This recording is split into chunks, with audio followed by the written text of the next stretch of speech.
Selamat pagi Jemaat GKI dimanapun saudara berada. Firman Tuhan pagi hari ini mengajak pada kita untuk merenungkan ulang apa tujuan yang terutama dalam kehidupan kita dan siapakah yang menjadi pemimpin dalam setiap pengambilan keputusan kita. Untuk itu marilah kita bersama-sama berdoa mohon bimbingan Tuhan. Bapa kami yang di surga, pada pagi hari ini kami datang di hadirat-Mu.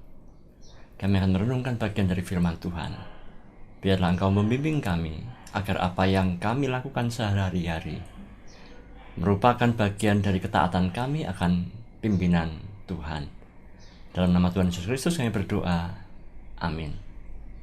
Yosua pasal 5 ayat 13-15 menjadi bagian dari bimbingan firman Tuhan untuk kita pagi hari ini.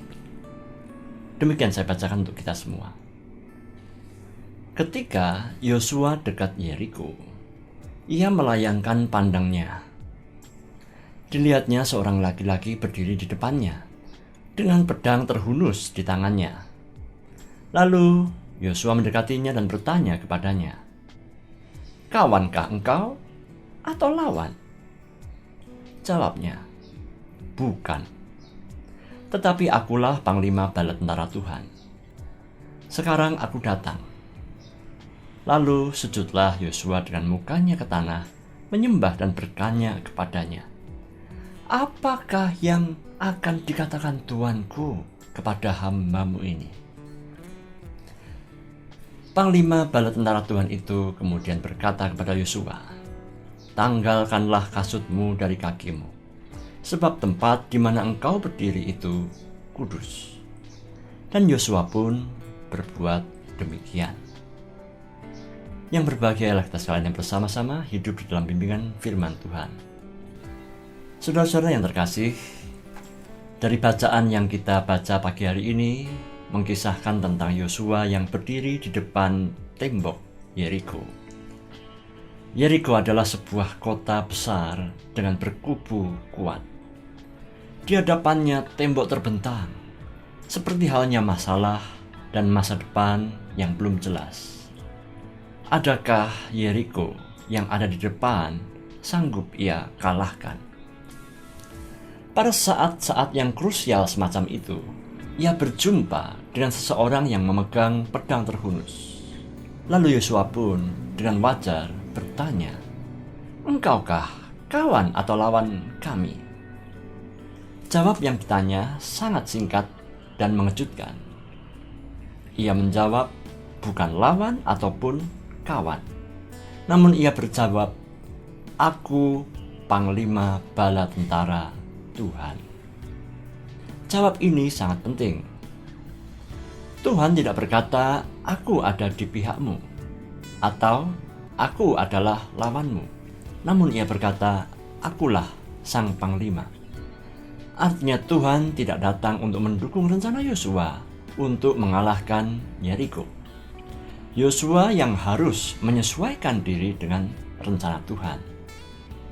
Bukankah ini juga cara kita dalam berdoa setiap waktu?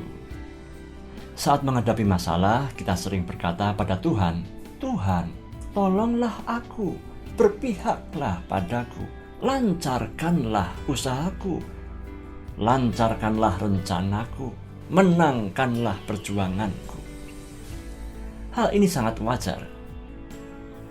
Namun firman Tuhan menginginkan kita lebih daripada hal itu.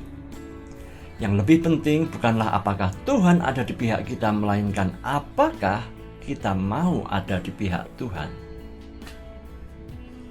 Lalu Tuhan berkata, "Lepaskanlah kasutmu, sebab tempat ini kudus." Yosua tidak sedang berada di bait suci. Ia ada di medan perang. Namun tempat itu menjadi kudus karena Tuhan hadir di situ. Ini mengajarkan pada kita bahwa masalah hidup pun bisa menjadi tempat perjumpaan kita dengan Tuhan. Dan perjumpaan itulah yang membuat situasi itu menjadi kudus dan khusus. Sabda Tuhan kepada Yosua dan kita, "Lepaskanlah kasutmu. Artinya kita semua diajak untuk menghadapi setiap problem dalam kehidupan kita dan melepaskan kesombongan kita. Melepaskan rasa yang paling benar, melepaskan keinginan kita untuk mengatur segala sesuatunya sendirian. Tuhan ingin kita berhenti sejenak dan berkata, Tuhan, aku tidak hanya butuh pertolongan-Mu, namun aku butuh pimpinan-Mu. Itulah mengapa Tuhan hadir dengan berkata, akulah Panglima, akulah Sang Pemimpin bala tentara Tuhan.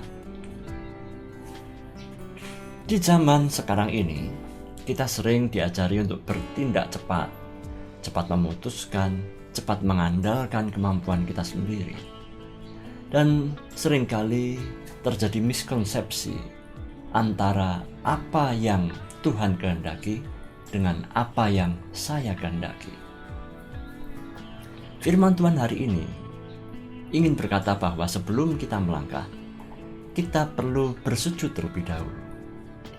Sebelum kita menyerang tembok Yeriko kita, entah itu masalah ekonomi, masalah kesehatan, relasi atau pelayanan, kita diajak untuk lebih dahulu merendahkan diri di hadapan Tuhan. Saudara-saudara, penghiburan besar dari firman ini adalah tatkala kita berperang menghadapi kehidupan, kita tidak berperang sendirian. Tuhan adalah Sang Panglima. Tuhan tidak pasif. Ia berdiri dengan pedang yang terhunus. Artinya ia berkuasa untuk turut mengajak kita menghadapi setiap permasalahan kita. Tuhan memanggil kita dengan jelas untuk tunduk dan taat. Firman hari ini mengajak pada kita untuk berseru, Tuhan, apa yang menjadi kehendak-Mu untuk aku lakukan? Sebab seringkali kemenangan terbesar bukanlah terjadi ketika masalah itu langsung selesai. Namun kemenangan terjadi ketika hati kita mau belajar percaya dan mengikuti pimpinan Tuhan. Di ayat berikutnya, kemenangan bersama Tuhan tidak terjadi oleh karena kekuatan otot Yosua dan bala tentara Israel. Kemenangan melawan tembok Yeriko terjadi dengan cara yang tak terduga, yaitu dengan cara Tuhan yang tidak kita sangka. Kiranya kemenangan Tuhan ada bersama-sama saat kita mengandalkan kepemimpinan dari Tuhan. Mari kita berdoa. Bapa kami yang di surga, ajarlah kami untuk belajar merendahkan diri seperti halnya Yosua yang bersedia dibimbing oleh kepemimpinan dari Tuhan. Bahkan saat Tuhan memimpin melalui cara-cara yang tidak kami sangka-sangka, cara-cara yang kadang-kadang tidak rasional menurut pengalaman kami. Terima kasih Tuhan, Engkau bersedia untuk menjadi panglima dalam kehidupan kami. Dalam nama Tuhan Yesus Kristus kami berdoa. Amin.